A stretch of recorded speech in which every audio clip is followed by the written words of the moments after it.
저는 오늘 설교를 준비하면서 우리 성도님들과 함께 설교의 제목을 뭘로 하면 좋을까 고민을 했습니다. 고민하다가 오늘 말씀에 형제를 사랑하라고 하는 이 말씀이 제 마음속에 좀 고구마를 좀 몇 개를 먹은 것 같은 답답함이 생기는 거예요. 너무나도 힘든 이 형제를 사랑하라는 것, 내 이웃을 사랑하라는 것. 그래서 이번 설교를 사랑하기 참 어렵다라는 그런 주제로 한번 잡고 싶다 하다가 사랑 참 어렵다라고 정해봤습니다. 제 나름대로 설교 제목이 신선한 것 같고 시적인 것 같고 좋다고 생각해서 저도 나름 이제 우리 부교육자님들에게 자랑 좀 해보려고 이번 설교 사랑 참 어렵다로 정했습니다. 그랬더니 우리 전도사님 한 분이 목사님 이미 이승철 씨의 노래 제목으로 있는데요. 그래서 내가 그걸 알게 됐구나 그 생각을 했습니다. 그러면서 저도 한번 가사를 나에게 좀 줘봐라. 그래서 가사를 제가 봐서 읽어봤는데 마음 그 가사 하나가 참 목사가 주옥 같은 거예요. 너무 마음에 와닿는 거예요, 이 유행가가. 그래서 한번 제가 우리 성도님들에게 읽어드리면, 사랑이 정말 있기는 있는 한 거니 내 마음을 다 줘도 왜 항상 떠나는지 다시 사랑할 수 없을 것 같아. 사랑 참 어렵네요.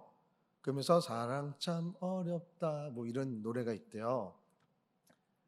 이 노래가 남녀 간의 사랑을 이야기하는, 그래서 OST로도 사용이 됐다고 할 만큼 굉장히 감미로운 목소리와 멜로디, 그리고 우리의 마음을 막 휘협하는 그러한 가사로 많은 분들에게 사랑을 받은 것 같아요. 그런데 우리도 남녀 간의 사랑뿐만 아니라 형제 간의 사랑에도 사랑 참 어려워서 사랑을 이제 그만하고 싶을 때, 그리고 나는 항상 사랑을 베풀어 주는 거라고 생각하는데 남들은 그 사랑을 잘 몰라 하는 그 경험들을 우린 모두 다 하고 있잖아요.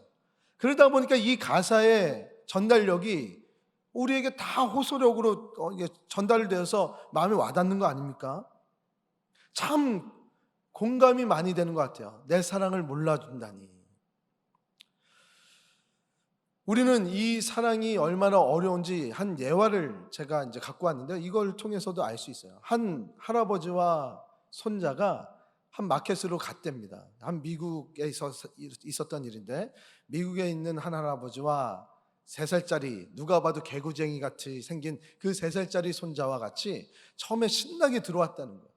할아버지도 손주와 함께 같이 마트에 온다는 것이 굉장히 설레었나 봐요. 그래서 이제 기쁜 마음으로 이제 아이가 들어왔어요. 그랬더니 이제 그 인자한 할아버지, 그리고 누가 봐도 까불게 생겼던 그 아이가 아니나 다를까 마트에 들어오자마자 할아버지한테 이렇게 얘기합니다. 할아버지, 쿠키 사줘. 그러니까 할아버지는 귀여운 거예요. 그래, 쿠키 사줄게. 아마도 처음 이제 마트에 장을 보러 같이 온 것 같아요. 그래서 쿠키를 사줍니다.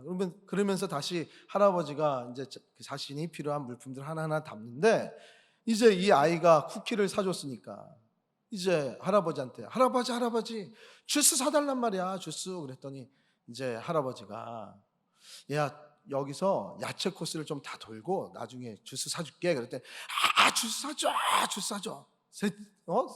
3살짜리의 특유의 주스 계속 그러는 거예요. 그러니까 주위에서 불편함이 이제 생기는 거죠. 왜냐하면 민원이 생긴 거죠. 너무 시끄럽게 하니까. 알았어. 그러면서 이제 주스를 사줬어요. 그래서 주스를 사주고 다시 장을 보러 가는데 주스를 까달라는 거예요. 까줘. 야, 이건 계산을 하고 먹어야지. 까줘. 그러니까 이 할아버지가 윌리엄, 조금만 참아라. 몇 분만 참았다가 참으면 여기서 나갈 수 있어. 조금만 참자 윌리엄. 조금만 참아줘. 그렇게 해서 간신히 이제 장을 다 보고 이제 마지막 계산대 들어가니까, 계산대에 뭐가 놓여있는지 아시잖아요. 사탕과 껌이 들어있잖아요. 껌을 본 이 손주가 껌 그러는 거야. 그러니까 이제 할아버지가 이제 한계가 온 것 같은데 할아버지가 이렇게 얘기하는 거예요. 윌리엄 10분만 더 참아라. 10분 후면 계산 다 마치고 이제 집에 도착할 수 있어. 그렇게 얘기를 하는 거예요. 그러니까 종업원이 이런 할아버지가 있다니, 인자한 할아버지 참 좋다. 그래서 할아버지 참 인자하시네요. 보기가 좋습니다. 나중에 윌리엄이 커서 이렇게 훌륭한 인자한 할아버지가 인자했다는 것을 알면 참 좋겠어요. 그랬더니 이 할아버지가 뭐라 그러는지 아십니까? 감사합니다. 그런데 우리 손주는 이름이 케빈이고 내가 윌리엄입니다. 자신한테 참아라 참아라 한 거지 손주한테 참아라 참아라가 아니야. 아무리 이쁜 그 손주라고 해도 10분 동안만 있으면 그 손주가 버거운 거잖아요. 우리의 사랑에는 시간이 있고 우리 사랑에는 그 한계가 있잖아요. 그런데 그렇게도 손주조차도 사랑하기가 힘든데 우린 형제를 사랑하라고 오늘 말씀을 하니까 얼마나 더 어렵겠습니까? 이 형제를 사랑함에 있어서 우리들에게 이 형제를 사랑해야 될 이유를 오늘 말씀을 통해서 이야기해주고 있는 거예요. 그러니까 19절부터 21절까지 말씀은 사랑해야 되는 이유를 분명하게 밝히는 말씀입니다. 19절에 이런 말씀이 있습니다. 우리가 사랑함은 그가 먼저 우리를 사랑하였습니다. 하나님이 우리를 먼저 사랑하셨기 때문에 우리가 서로 사랑해야 된다는 거예요. 사랑의 이유는 하나님의 사랑이 있기 때문이라는 거예요. 오늘 이 말씀을 보면 우리는 하나님의 사랑이 가장 근본적인 사랑이구나를 우리는 깨달을 수 있습니다. 근데 이것뿐만 아니라 조금 더 깊이 보면은 이 하나님이 먼저 우리를 사랑하셨습니다라는 이 말씀의 깊이에서는 이 사랑이, 우리가 하는 사랑이 어렵게 느껴지는 이유가 무엇인지도 깨달을 수 있는 답이 바로 이곳에 있음을 우리는 발견할 수가 있어요. 하나님의 사랑은 크십니다. 크신 하나님께서 우리를 먼저 사랑해 주신 거예요. 큰 곳에서 작은 곳으로 흘러가는 것이 마땅하지만 오늘 말씀은 사실은 말이 안 되는 말씀이에요. 크신 하나님의 능력이, 사랑이 조그마한 우리의 사랑의 그 분량에 그대로 임했다는 거예요. 항상 무엇을 담기 위한 종지에 그 그릇의 깊이나 그릇의 크기에 맞게끔 무엇인가 담아지고 그것이 넘쳐나며 흘러서 없어지기 마련인데 하나님의 사랑은요, 그 종지의 크기와 상관이 없이 하나님의 크신 사랑이 그대로 우리에게 임한다는 말씀이기도 합니다. 믿으십니까? 너무나도 신기하고 너무나도 희귀한 기적과 같은 이 사랑의 은혜가 크신 은혜로 우리에게 다 조그만 우리의 인생에 다 담겨져 있는 거야. 이 큰 사랑을 가진 우리 성도들은 이제 형제의 사랑이라는 작은 사랑의 나눔을 할 수 있게끔 흘러 보내야 된다는 것입니다. 그 큰 사랑을 다 느낀 사람들은 이 작은 사랑을 충분히 해낼 수 있다는 말이죠. 그럼 반대로 우리 사랑이 어렵게 느껴지는 이유는 무엇입니까? 바로 이 크신 하나님의 사랑이 우리에게 없기 때문에 우리의 힘으로 이 사랑을 해 나가려고 하기 때문에 사랑의 한계가 있고 사랑의 끝이 있고 우리 사랑의 종지에 용량이 있는 거 아닙니까? 그 용량을 초과했을 때는 우리는 윌리엄 참을 수 있어. 10분 후에 집에 가면 내 딸이 이 손주를 봐줄 거야. 이제 나는 탈출이야. 그 속으로 얘기했던 이 할아버지 말씀처럼 우리도 그 한계가 딱 넘었으면 우리는 사랑할 수 없고 사랑이 어렵게 느껴지는 거겠죠. 우리는 여기서 우리의 인생이 얼마나 온전하지 못함을 발견할 수가 있습니다. 성경은 계속적으로 우리에게 말씀하고 계세요. 온전함이란 하나님만 가지시는 유일한 속성이라는 거야. 우리가 가질 수 없다는 거예요. 우리에게는 불완전한 인생밖에 없고요, 불완전한 시간에 살아가고 있는 우리의 인생이라는 겁니다. 하나님의 온전한 그 속성이신 그 속성에서 나온 그 사랑을 체험한 자만이 형제를 기쁨으로 사랑할 수가 있는 것입니다. 하나님께로부터 나온 사랑 외에는 우리 모두는 다 주관적인 사랑을 할 수밖에 없는 거예요. 이 주관적인 사랑을 어떻게 설명할 수 있을까 곰곰이 생각하다가 한 적용점이 떠올랐습니다. 제가 수원에서 우리 목회를 하다 보니까 우리 시은속교가 수원에 있잖아요. 그러니까 목사님들이 수원에 오면 기대감을 갖고 옵니다. 오늘 식사 어디서 할 거야? 김 목사, 이제 큰 우리 제가 모셔야 되는 우리 목사님들이 그러면은 뭐 원하시는 거 있으세요? 그러면은 수원에 오면 뭘 찾습니까? 수원 왕갈비 통닭 안 찾잖아요. 수원 갈비를 찾잖아요. 왕갈비 통닭을 찾으면 참 좋겠는데 수원 갈비를 찾는단 말이에요. 수원 갈비를 먹지. 예. 그리고 또 이제 그럼 수원 갈비를 먹을까요? 그러면은 이제 수원에 좀 와보신 목사님들은 이렇게 얘기합니다. 우리 이제 수입산도 있다는 걸, 수입육이 있다는 걸 아는 것 같아요. 김 목사님, 우리 수원 갈비 참 맛있는데 나는 한우를 사랑해. 그럼 나는 한우를 사야 되잖아요. 근데 여기서 내가 부담이 된다 안 된다를 떠나서요. 나는 한우를 사랑해. 이 말이 어폐가 있지 않습니까? 한우를 사랑하면 잡아먹는 겁니까? 근데요, 우리는 사랑한다 그럴 때 한우를 사랑해, 난 물고기를 사랑해, 뭐를 사랑해? 잡아먹습니다. 이 한우를 사랑해라는 말은 사실은 내가 사랑을 했으면 그 한우를 보호하는 게 마땅한데 한우의 맛이 좋다는 것을 의미한 거겠죠. 그래서 한우를 각을 떠서요. 죽여요. 처음에 죽여야 돼요. 그리고 각을 떠요. 그래서 그 시체를 구워요. 화용을 시켜요. 그 다음에 먹는 거예요. 너무나도 잔인한 모습으로 우리는 그 사랑의 모습을 표현하고 있는 거예요. 이 한우를 사랑한다는 것은 나의 욕구를 충족시킬 만한 사랑이죠. 우리가 생각하는 사랑은 바로 이 한우를 사랑해라는 것과 유사한 삶의 방법에서 사랑을 이야기하고 있지는 않습니까? 우리가 사랑한다는 대부분은 상대방을 배려하고 상대방에게 희생하고 상대방을 보호해주고 가치 있게 여기기보다는 나의 욕구를 충족시키는 그 사랑, 충족을 시켜주는 그 사랑이 참된 사랑이라고 느끼며 살아가면서 상대방을 나를 만족시켜주는 단순한 도구로서만 생각하고 있지는 않으십니까? 이런 사랑이 하나님에게도 고스란히 올라갈 수 있죠. 나의 욕구를 충족시키는 그 하나님을 나는 사랑해. 하나님 사랑합니다. 하늘을 사랑하는 것처럼. 우리 성도님들은 그렇게 하나님을 사랑하십니까? 아니죠. 절대 하나님을 그렇게 우리는 사랑할 수가 없죠. 나의 욕구로만, 내 생각으로만 하나님을 사랑한다면 그것은 잘못된 거겠죠. 그래서 오늘 말씀은 그렇게 살지 않는 우리들에게 20절에 이렇게 얘기하고 계십니다. 누구든지 하나님을 사랑하노라 말하고 형제를 미워하면 이는 거짓말하는 자니. 우리가 사랑하는 것이 나의 욕구로만 하나님을 사랑하지 않는 자들은 모두 다 형제를 사랑할 수가 있는 자가 된다는 거예요.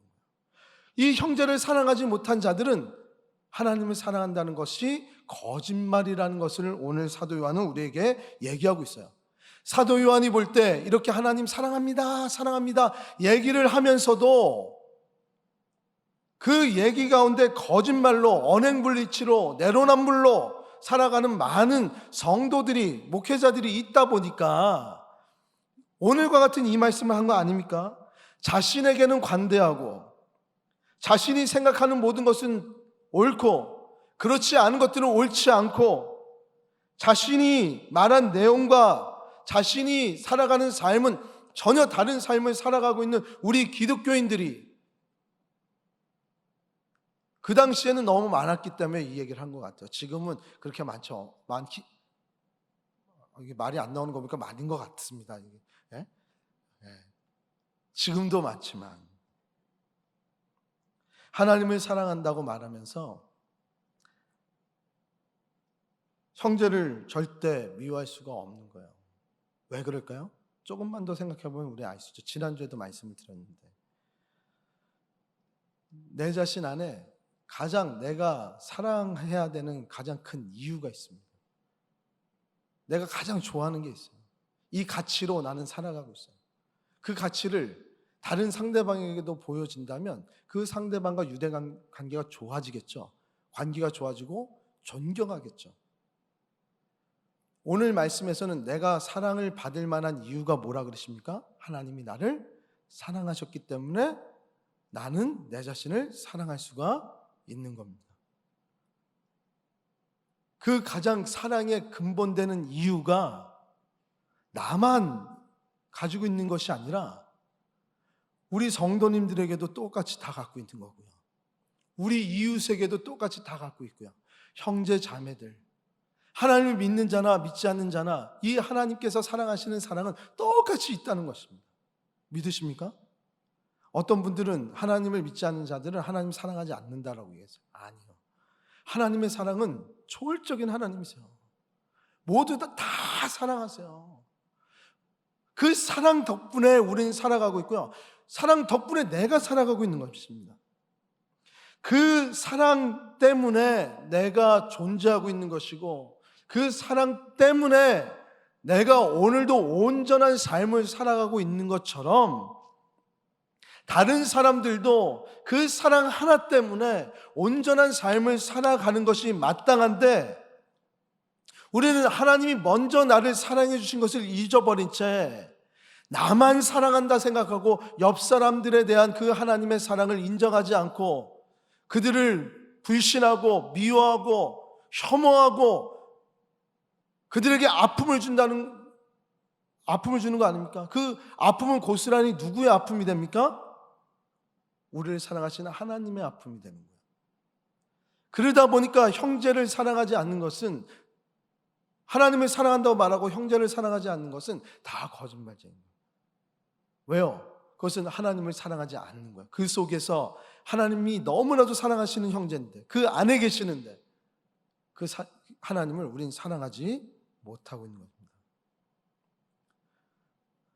내가 용서받으면서 하나님의 은혜를 꿈꾸면서 오늘도 살아가는 그 이유가 온전하게 살아갈 수 있는 그 이유가 된 것처럼 우리 형제들도 똑같이 그 힘든 삶 가운데서 하나님의 사랑 하나만 가지고 버겁게 힘을 내서 살아가고 있다는 것이죠.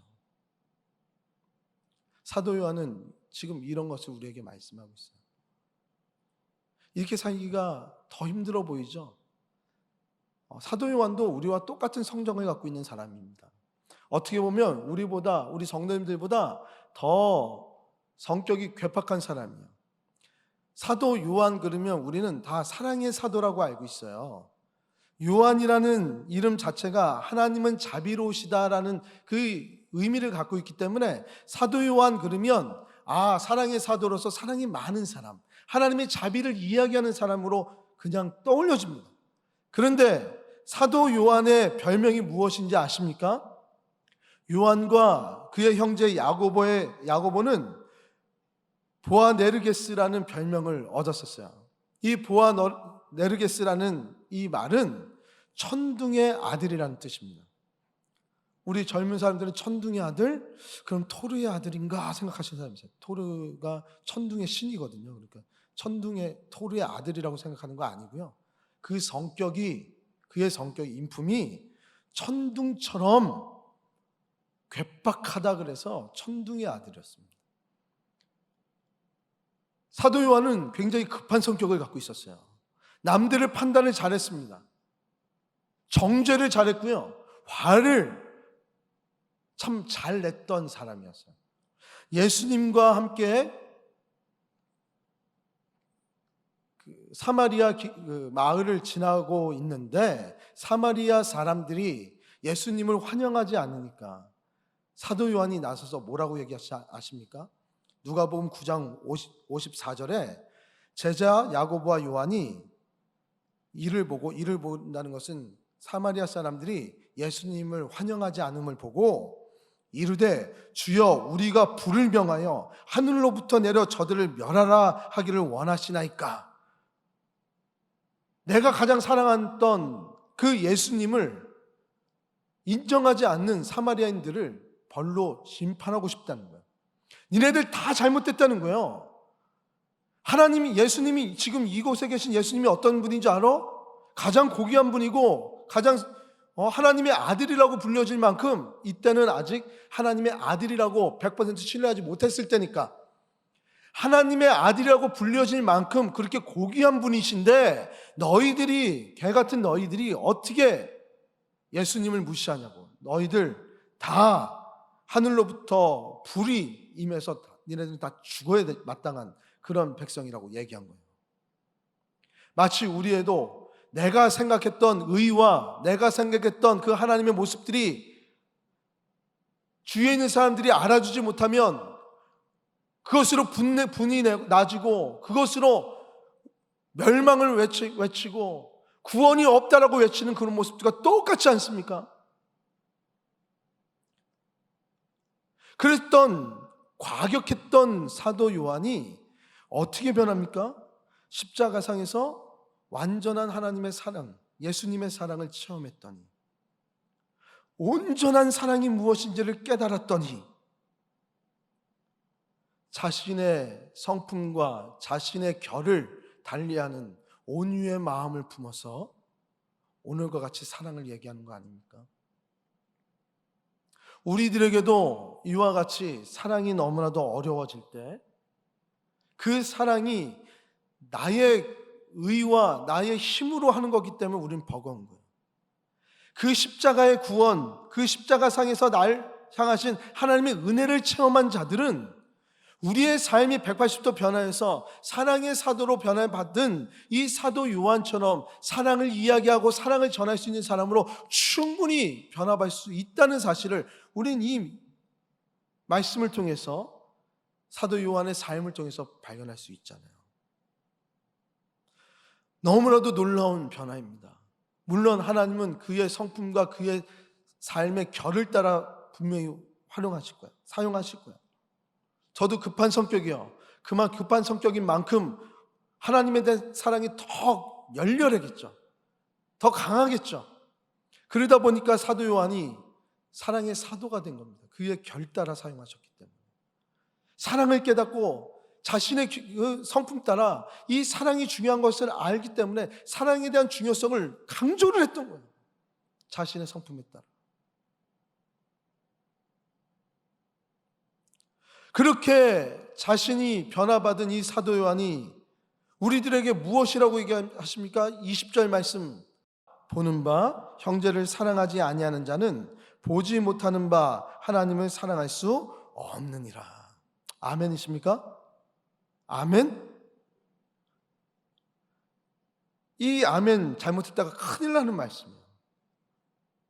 네. 다 하셨으니까 이제 코가 깨진 겁니다.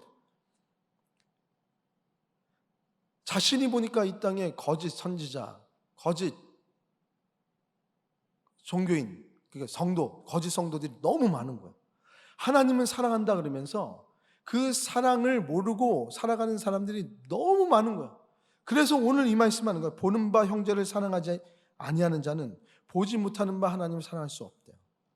보여지는 형제도 사랑하지 못하는데 어떻게 보여지지 않는 하나님을 사랑할 수 있냐는 거예요. 어떻게 하나님을 사랑한다고 말을 하는데 보여지는 목회자들을 사랑하지 못하냐는 거예요. 목회자들의 권위가 그만큼 떨어졌잖아요, 많이. 제가 권위를 올리려고 하는 게 아닙니다. 사랑의 대상 맞잖아요. 보여지는 성도를 사랑하지 못하면서 어떻게 하나님에 대한 사랑을 합니까? 이 얘기예요. 이것은 뭐냐면 나는 대한민국을 너무나도 사랑합니다. 사랑합니다. 그 사랑하면 어떻게 해야 되죠? 우리나라를 사랑하는 그런 고백을 하는 사람들은 자신의 동네를 사랑할까요? 사랑하지 않을까요? 저도 지금 독도 사랑 캠페인 한다고 라카이 코리아에서 핸드폰 하나 만들었어요. 그래서 제가 그걸 샀어요. 제가 할 수 있는 건 그거밖에 없으니까. 그리고 올림픽에서 뭐를 한다 그래서 모자를 필요한데 모자를 뭐 살까 하다가 손기정 씨 우리 뭐 이렇게 홍보하는 거 대한민국 요번 가서 한다 그래서 그 모자를 샀어요. 일본인이 아니라 한국인이었다는 거. 그러니까 저는 사는 거예요. 왜? 대한민국 시민이라는 거를 저는 자랑스러워하면서 한국을 아끼거든요. 근데 대한민국을 사랑한다고 얘기하면서 동네에서 정말 어려워 동네 필요에 맞는 것들을 우리는 행하지 않는다고 생각해 보세요. 우리 동네에 쓰레기가 수북하게 쌓여서 악취가 나는데 나는 대한민국을 사랑해. 그 나라를 위해서 일을 할 거야. 근데 그 악취 나는 그것도 우린 치우지도 않고 아무것도 하지 않는. 이와 같은 정치인이 우리 지역구에 있어서 자꾸 국회에 가서는 사랑한다 그러고 정의를 얘기하는데 지역 안에서는 아무 일도 하는 정치인들이 있다 그러면 그 신뢰가 되십니까? 우리들이 똑같이 얘기하잖아요. 지역구에서 잘해야 국회에서도 잘하는 거 아닙니까? 똑같은 말이요. 하나님을 사랑한다고 얘기해놓고 교회에서 항상 말썽만 펴요. 교회에서 자꾸 덕을 세우지 못하고 교회를 사랑하지 못하고 하나님만 사랑한다고 얘기하는 건 똑같은 것이고요. 교회를 사랑한다고 얘기하면서 성도님들을 사랑하지 못하는 것과 똑같은 말씀입니다. 어떻게 서로 사랑하지 않으면서 보이는 사람들도 사랑하지 못하면서 보이지 않는 하나님을 사랑할 수 있냐는 거예요. 보이지 않는 하나님에 대해서는 그 사랑이 너무 쉽잖아요. 아무것도 안 해도 되니까. 그래서 우리들 얘기하는 거 아닙니까? 마치 한우를 사랑한다 하는 것처럼 필요에 맞게끔 충족시켜 주시는 그 은혜를 그냥 내 필요에 맞게끔만 끄집어 당기는 그 하나님의 사랑을 얘기하는 거 아닙니까?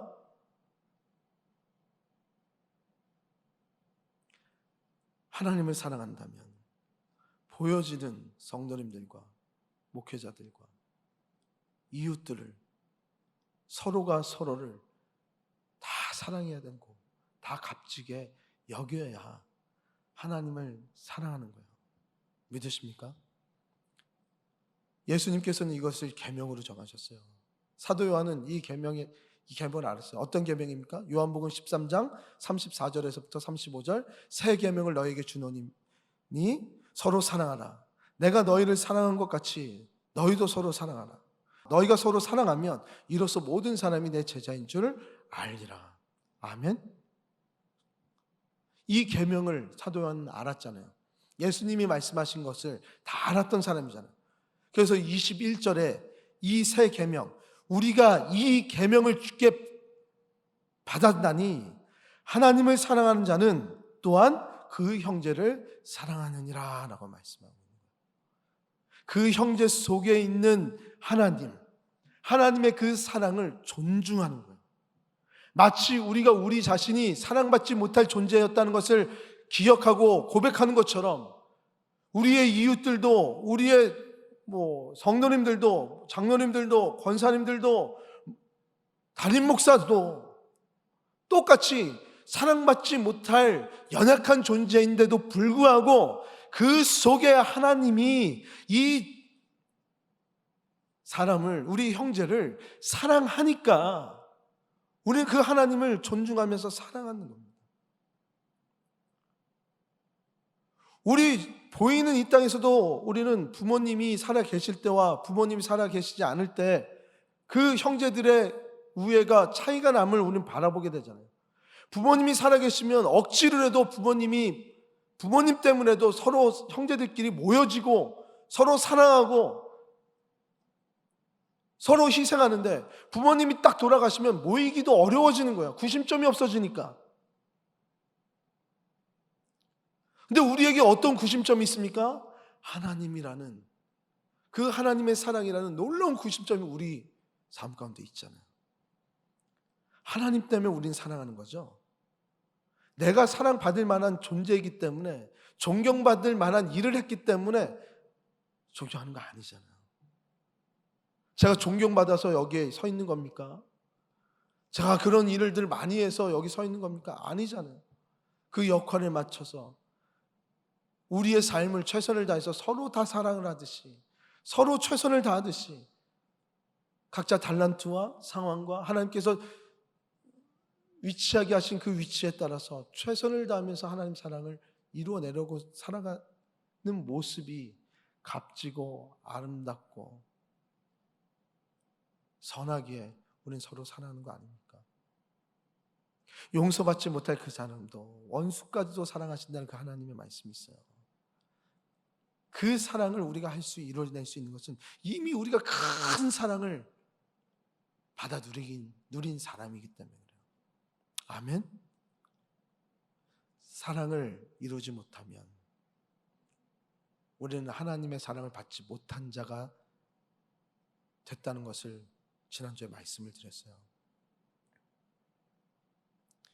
아마 이번 주에 서로를 봐도 여전히 하나님이 보이지 않을 거예요. 평생 하나님 안 보일 거예요. 그것을 찾아 나서기 위해서 우리는 부단히 기도하며 노력하는 거죠. 그 사랑을 간구하는 거죠. 그래서 하나님께서 우리에게 새 계명을 주셨습니다. 서로 사랑하라고. 그것이 하나님을 사랑하는 거기 때문에 계명으로 서로 사랑하라고 그래요. 아멘? 우리가 사랑 참 어렵지만, 우리가 해내는 사랑은 너무나도 어렵지만 하나님의 큰 사랑을 받으면 우리는 그 사랑을 하기가 쉬워짐을 깨닫고 하나님 앞에 우리의 모든 것들을 다 집중해서 하나님의 사랑이 내 안에 가득 넘침을 항상 간구하는 우리 정덤 되시길 주님의 이름으로 축복합니다. 말씀을 맺겠습니다. 온전한 사랑이란 크신 하나님의 사랑이 작은 우리의 삶에 먼저 와주셔서 작은 우리 형제들의 사랑을 이루어낼 수 있게끔 만드는 것이 온전한 사랑입니다. 내가 무엇인가를 잘하려고 노력하는 것이 온전한 사랑이 아니에요. 나같이 하찮은 사람조차도 사랑하셨던 그 사랑을 이웃들에게 똑같이 전달해 주는 것이 온전한 사랑입니다. 보이는 작은 대상을 사랑하는 자, 힘들어하면서 낙담하여서 정말 절망 가운데 있어서 사랑받지 못할 만한 그런 일들을 했기 때문에 그런 자리에 있는 자들을 그 속에서 안타까워하시고 사랑해 주시는 그 하나님의 모습을 바라보면서 사랑하는 자, 그 사랑하는 자가 바로 우리 그리스도인들이라는 거예요. 우리 이 땅의 사람들과 달라야 됩니다.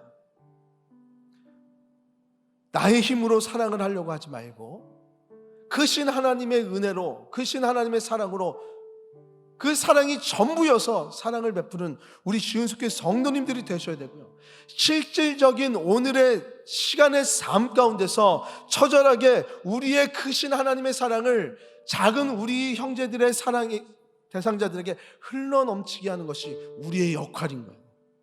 그러니까 우리는 사랑 참 어렵다라고 얘기할 때 우리가 사랑의 주체자가 됐다는 것을 깨닫고, 우리는 사랑을 흘려보내야 되는 역할을 담당하는 도구구나를 딱 깨달으면 사랑이 그렇게 어렵지가 않아져요. 아멘? 사랑의 주체자는 누구십니까? 나입니까? 하나님이세요. 우리는 그의 도구인 줄 믿으시고, 오늘도 그리고 명절을 준비하면서 이제 함께 모일 것에 답답함을 갖고 있는 우리 성도님들, 나는 도구다, 사랑의 도구다. 그 안에서 사랑을 베푸시고 사랑을 작은 곳으로 흘려보내시는 우리 신속교회 성도님 되셔서 크신 하나님의 사랑이 우리의 가정에 가득 넘쳐나기를 주님의 이름으로 축복합니다. 아멘. 다 같이 오늘 일어나셔서